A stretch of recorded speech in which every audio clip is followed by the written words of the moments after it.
Prajurit Brigade Pasukan Khusus ke-16 kali lagi tidak membiarkan musuh bernafas di kawasan Novo Vodiani.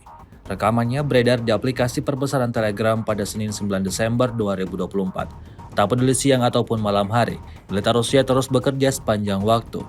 Di wilayah yang tidak disebutkan namanya dalam narasi unggahan ini, militer Rusia melemparkan granat mematikan tepat mengenai 4 prajurit Ukraina yang tengah bertugas. Semua serangan tepat mengenai sasaran dan menewaskan orang-orang Ukraina. Insiden ini jelas menambah daftar kerugian panjang pasukan Volodymyr Zelensky.